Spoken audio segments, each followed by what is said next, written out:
현대차 2026년 상반기 실적을 스루풋 회계로 분석하고 연말 매출 및 손익분기점을 예측하겠습니다. 매출은 3.7% 감소했고 영업이익은 54.1%가 감소했습니다. 가공비 배부 재고자산 회전율은 18.6회전으로 떨어졌고 PBR은 1.62 상태입니다. 그리고 재고자산 매출원가 회계 불투명 견해를 말씀드립니다. 구독, 좋아요 부탁드립니다.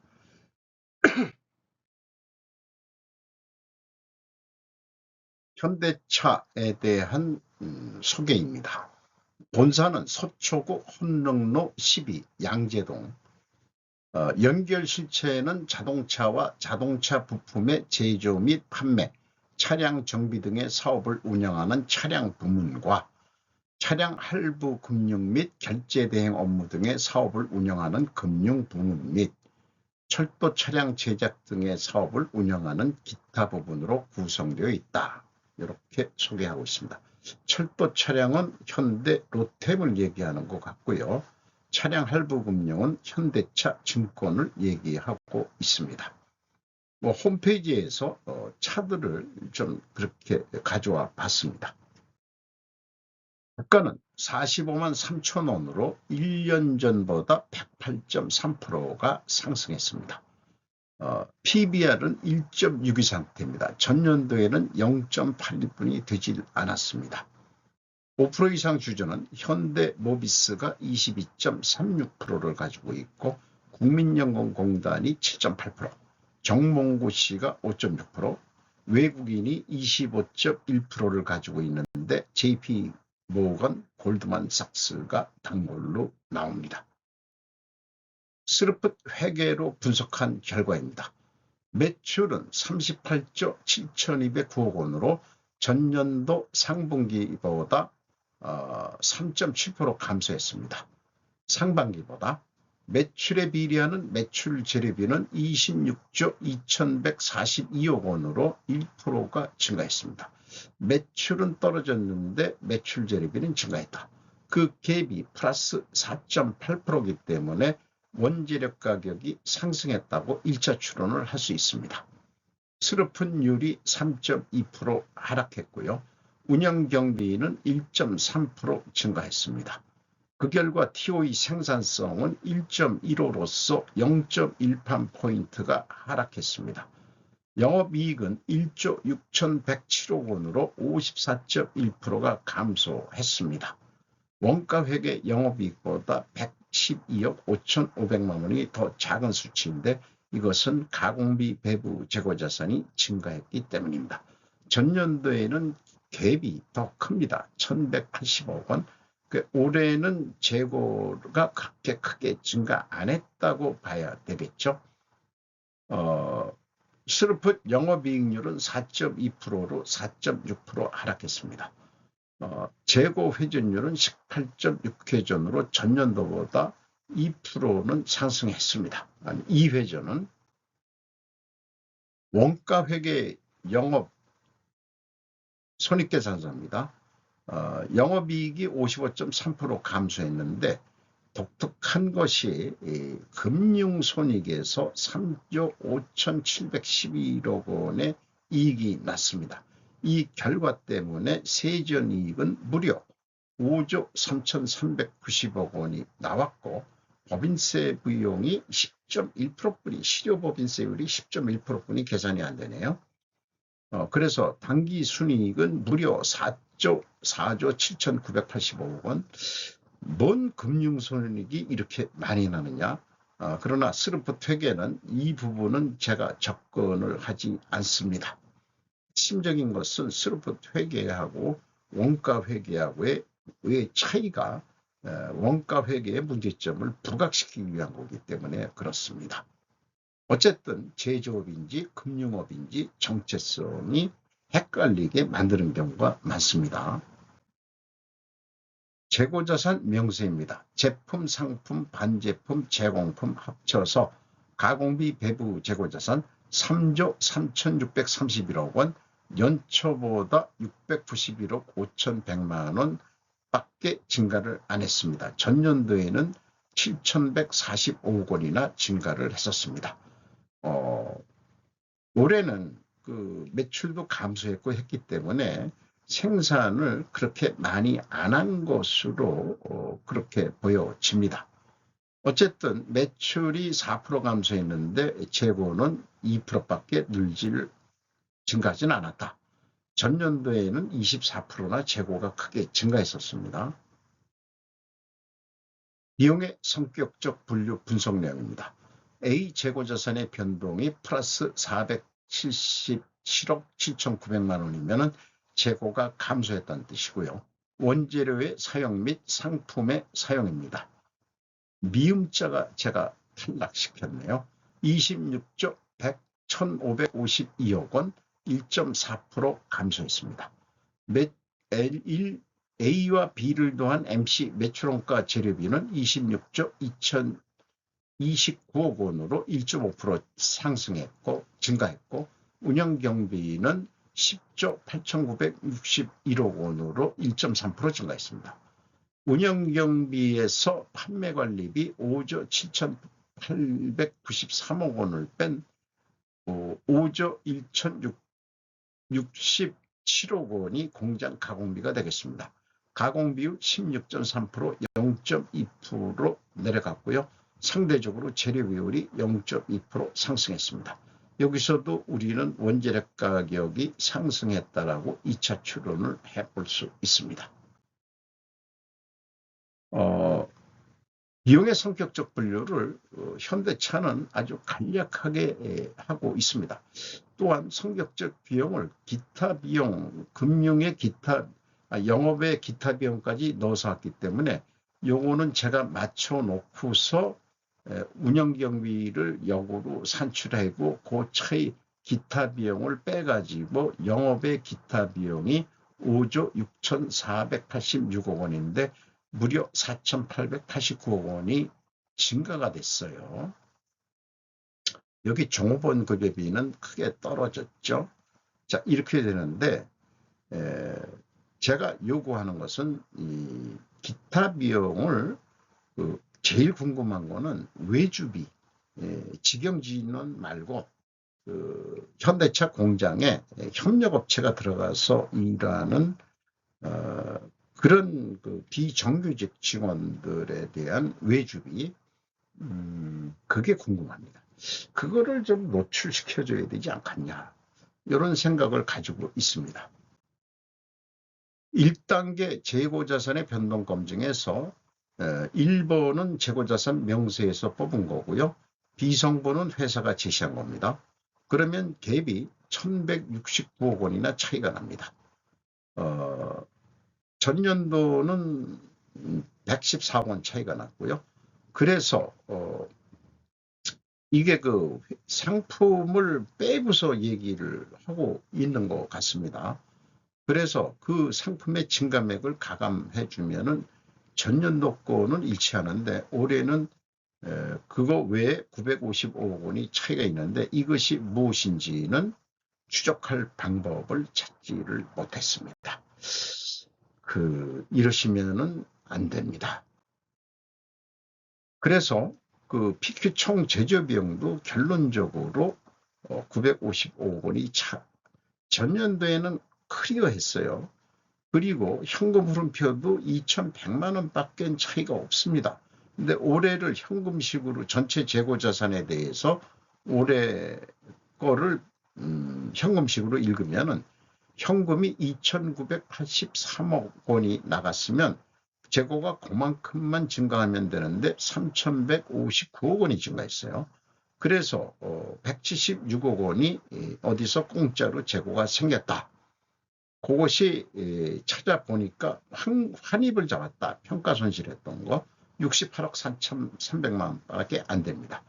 그러면은 107억 원이라는 재고가 공짜서 어디서 생겼냐. 참 이런 거가 좀 클리어하게 전년도까지는 괜찮았는데 올해 왜 또 이렇게 오차가 벌어지는지 모르겠네요. 좀 더 어떻게 정확할 수 없을까요?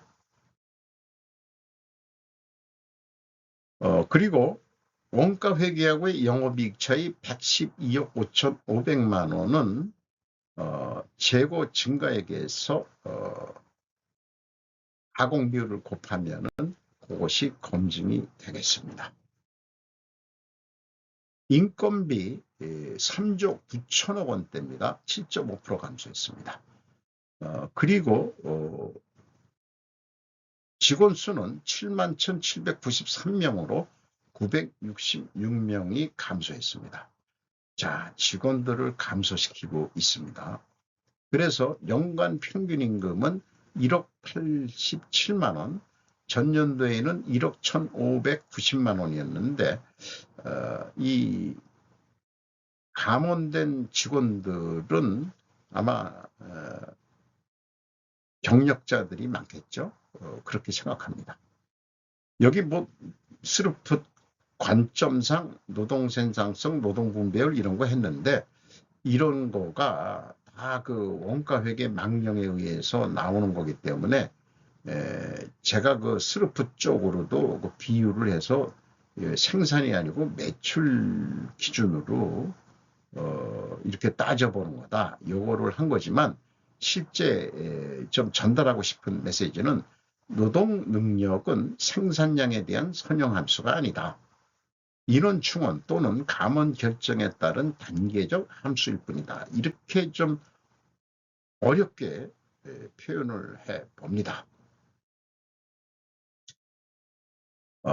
그리고 경영평가 지표인데요. 하나 추가해서 말씀드린 것은 이 경영평가 지표에 TIOE는 다 들어갑니다. 그러지만은 이 재무상태표 분석으로는 생산이 어떻게 움직이는지는 체계적 이해가 추가로 더 필요한데 재무상태표 가지고 그것까지 상상하기에는 매우 어려운 거죠. 그러니까 실질 현장에서 뭐 컨설턴트들이 생산이 어떻게 움직이는지 파악을 해볼 필요가 있다고 볼 수 있겠습니다. 재고 회전율 약간 떨어졌고요. 스루풋율은 3.19% 더 떨어졌습니다. 어쨌든 동일 방향이면 투명하게 가정을 세웁니다. 그리고 총자산 회전율도 0.02포인트가 떨어졌습니다. 제조업이라면은 연간 1이 돼야 되는데 6개월에 0.38이니까 이게 봐야 0.7 얼마 정도뿐이 안 될 것 같으니까 자기 그 회사의 자산의 활용도가 그만큼 놀고 있게 되는 게 많아진다. 그런 얘기를 비유해 볼 수 있겠습니다. 영업구매 평가지표로 매출 채권 수금속도 5.2회전, 7.1회전에서 떨어졌고요. 매입 채무 지급 속도도 0.15회전이 떨어졌습니다. 현금 버퍼율도 좀 떨어졌네요. 12.3%로. 두퐁 ROI 자본 회수율은 2.4%로 3.1% 하락했습니다. 앞서 얘기한 대로 두 가지 경영평가 지표가 하락했기 때문에 회계 투명성 가정을 세우는데 이것을 입증하려면 원재료 가격이 상승해야 되고 판매 가격은 인하가 되어야 됩니다. 또한 가공비 배부 재고자산 회전율이 하락했다면 수량으로도 하락한 게 나와야 될 겁니다. 자, 그럼 원재료 가격이 상승했느냐? 단순 평균할 수밖에 없습니다. 현대차는 기초 원자재를 하고 있죠. 23.3% 상승을 했습니다. 판매 가격은 국내, 해외 이렇게 해서 2.9% 상승했습니다. 그러니까 판매 가격 하락한 거 상대적으로는 하락이 된 거죠. 그러니까 한마디로 여기에서 보면은 그 승용이라는 거에 대해서 해외 옛날에는 뭐 덤핑 수출한다고 그러지만 이게 그 럭셔리하게 제가격 받고 좀 비싸게 더 판매가 되고 있죠. 승용 국내 5,700만 원에 파는데 수출은 8,190만 원에 판다. 그러니까 우리나라가 싸게 국내에서 싸게 사는 거 아니냐, 이렇게 이해를 합니다. 앞서 얘기했던 거를 요약 정리를 해보면은 투명하게 입증을 위해서는 원재료 가격도 상승해야 되고 판매 가격 하락했는데 원재료 가격 상승했죠. 판매 가격 상승했지만 상대적 하락입니다. 그러니까 입증 패스로 간주할 수 있습니다. 기아나 현대차나 인과관계 분석을 퇴색시키는 원재료 가격이 가격 추이 공시를 하고 있죠. 기초 원자재 가격을 공시함으로써 긴 공급사슬, 긴 화살의 인과관계를 상관관계로 분석하게 만들어버립니다. 이것이 지속적인 저의 불만 사항입니다. 개인이 불만을 하더라도 제재 내지는 그쪽을 변화시킬 방법이 없죠. 그러니까 엔진을 어디서 만드는지 모르지만은 많이 비싼 게 아마 엔진일 것 같은데, 전기차 엔진이든 휘발유 엔진이든 그 엔진 들어오는 가격이 얼마냐, 그런 거라든요. 차체 그 프레스에서 들어오는 그거 직접 하는 건지 그건 잘 모르겠습니다만은 그 타이어 가격이라도 좀 알려주던가, 그렇게 해야 되는 거 아닌가, 그런 생각이 들어갑니다. 현금 재무지표 1번 EAT 세후현금 순이익 4조 7,858억 원 벌었습니다. 당기순이익하고 거의 비슷하네요.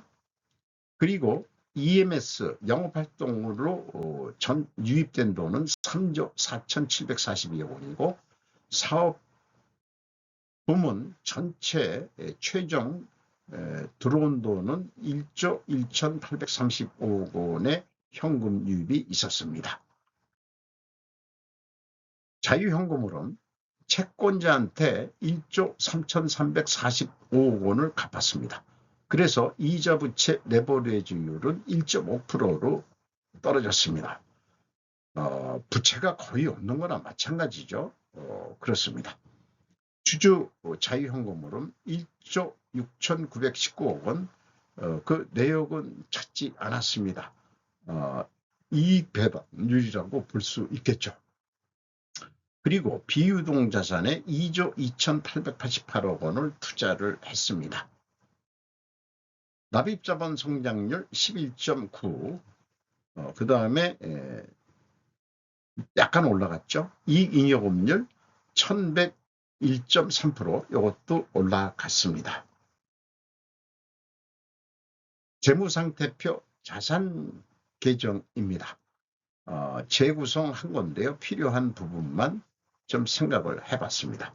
아까 그 재고가 안 맞는 거는 혹시 매각 예정 자산의 재고가 있는가 했는데 이 금액을 넘어서 버리는 900 몇 억이기 때문에 그거하고는 또 연결이 또 안 되는 것 같고요. 그렇습니다. 부채 중에서 그 리스 부채를 한번 넣어봤습니다. 이게 리스라는 게 사실은 뭐 그 자산 쪽으로는 사용권 자산 이렇게도 얘기를 합니다만은 임대해서 쓰는 그런 자산들을 얘기하고 있는 것으로 되어 있죠. 그렇습니다. 자, 상반기 실적을 토대로 연간 매출액을 예측해 봅니다. 운영경비 1 더하기 100% 해서 또 영업이익도 1 더하기 100% 해서 나온 금액을 스르픈율로 나누면은 77조 4,418억 원을 할 것으로 예상합니다. 매출 재료비도 동일한 방법으로 매출 재료비율로 나누면은 동일하게 예측해 낼 수 있습니다. 그러나가 아니고 똑같은 방법으로 제가 작년에도 예측했다면은 80조 4,217억 원을 할 거다고 예측을 했을 것인데 실질적으로는 78조 767억 원, 2.1% 제가 높게 했으니까 올해는 상반기에도 영업 실적이 떨어졌으니까 실행 계획할 때 좀 내려야 되지 않겠냐. 이렇게 생각을 하게 되는 거죠.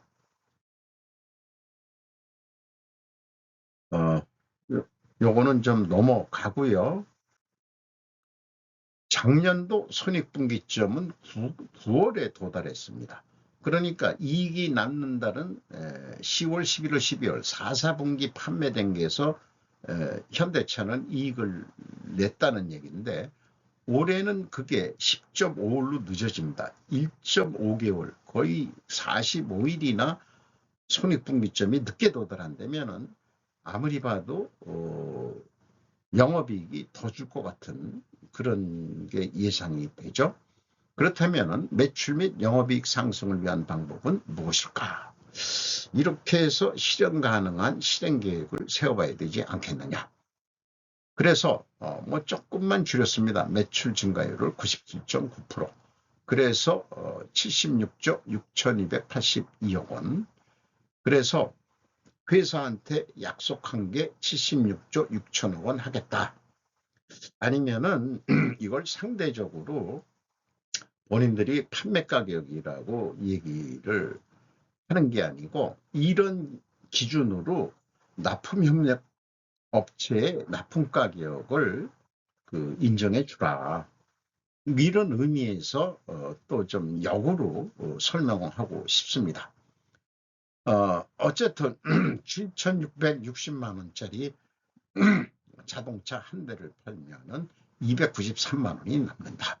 근데 이게 매출 달성 시기가 11.9개월이니까 거의 12개월 다 차가지고 12개월이 넘으면은 다음에 되는 거죠. 그리고 변동 손익분기점은 10.5개월로 나와버립니다. 이건 변동이 없습니다.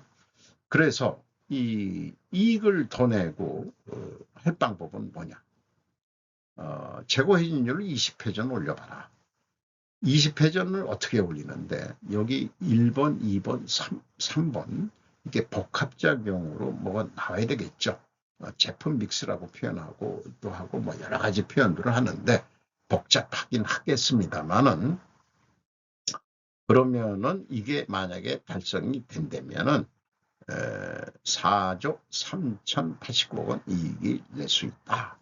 2조 9천억이었는데 이렇게 급격히 올라갈 수 있다. 이게 손익분기점을 지나쳤습니까? 뭐 매달 또 노력을 해야 되겠지만 원가 회계는 재고가 5% 감소했을 때와 5% 증가했을 때 각각의 매출 원가가 나오고요.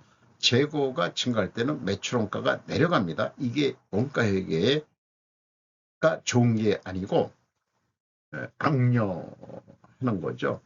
마약 같은 그런 마약이라고 지금 그러니까 쇠뇌 속에서 살게 되는 거. 그래서 재고 감소했을 때는 좀 비싸게 팔아야 돼요. 7,670만 원으로 재고가 증가할 때는 7,636만 원, 한 40만 원 깎아줘도 되는 거로 35만 원 정도 그렇게 나오게 됩니다. 그러나 영업사원으로서는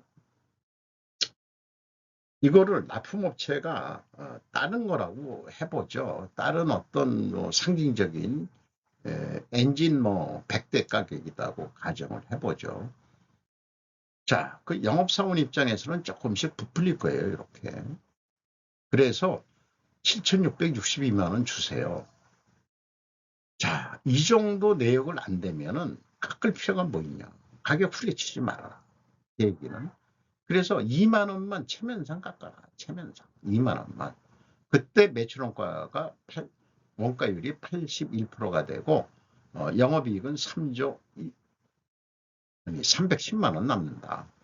그러면은 스르풋에서 재고회전율 높여가지고 매출 증가를 시켜서 82조 2,800억 했을 때 원가 회계에는 어떻게 돼요? 재고 감소 기준입니다. 추가 생산 안 하고 있는 재고 떨어내는 거예요. 손익분기점 넘은 다음에 그렇게 되면은 한 크게 많이 9,530억이 늘어나는 겁니다. 그 스루펫은 더 이익이 났었죠. 1조가 넘게 그렇게 되 있는 이런 결과가 나올 것으로 예상이 됩니다. 그러니까 원가 회계로 의사결정해서는 안 된다는 얘기고요. 그래서 비교를 해보면은 1,660만 원에 판매했을 때는 재고 감세 때도 현대차 거는 남고 재고 증가하면 더 남았는데 재고가 감소하는 조건으로 한다면은 스루풋이 이익이 더 나게 되겠죠. 그렇게 그래서 결국 재고를 늘리려고 자꾸 하게 되는 거 아니냐. 이런 게 회계의 고질적인 문제 아니냐. 뭐 사람을 자르기도 하죠. 운영비도 잘렸죠. 그러니까 두 가지 다 하는 것 같습니다. 그러니까 직원도 자르고 재고도 근데 재고는 증가했죠. 조금 소폭이라도. 자, 이런 경우에 어떤 의사결정이 필요할 거냐. 어, 지금 영업 실적이 계속 떨어지는데 또 현대차 노조가 으쌰으쌰 해가지고 생산 중단 파업을 또 하겠다 그러는데 저 같으면 속으로 씩 웃겠어요. 왜냐? 영업 하락 국면에 오히려 득이 될 수 있다. 생산량이 5% 감소한다면은 금액을 적게 투자하는 거 아니에요. 그 가공비 중에서 인건비는 생산량에 비례하는 게 아니지 않느냐 하는데 왜 여기서 줄이게 표현하느냐. 아까 그래서 기타 비용 이런 것들이 외주비는 작업량이나 돈 내기 뭐 그런 장당 얼마 그런 단가 계약을 할 거예요. 그러니까 그 비례해서 내려간다고 보는 거예요. 어, 그렇게 했을 때 보니 오히려 영업이익은 6조 2천억 원이 남는 거로 됩니다. 그런데 생산을 증가했을 때는 3,500만 원이 남지가 않습니다. 그러니까 이거 너무 부풀린 거 아니냐. 그러니까 여기에서 그 가공비가 생산 증가했을 때는 물론 여기 5천억 정도 증가가 됩니다만은 생산 감소했을 때 가공비가 그만큼 내려가겠느냐? 아닐 수도 있죠. 아닐 수도 있는데 재료비는 내려가겠죠. 재료비는 생산 재료비는 투입을 안 하니까 고정비가 있는 건데 그 이렇게 해가지고 저기 영업이익은 그 판매관리비는 여기서 제가 계산한 거니까요. 판매관리비는 거의 변동이 없다고 보는 거고 그렇게 계산을 해본 겁니다. 그러니까 변동비가 이 가공비에는 많이 있다. 이렇게 좀 인식을 좀 이거를 뭐 10조 원대리들이 6천만 원 차이가 또 있죠. 이런 결과가 되겠습니다.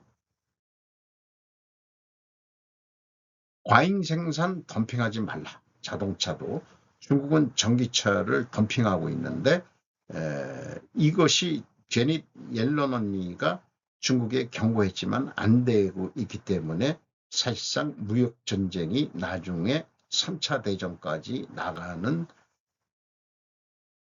그런 게 될지 어떻게 알겠습니까? 그러니까 과잉 생산과 덤핑하지 말자. 이것은 맞는 얘기일 것 같고요. 또 노동가치설 공산주의 원가에게 버리자. 스루프 회계로 가자.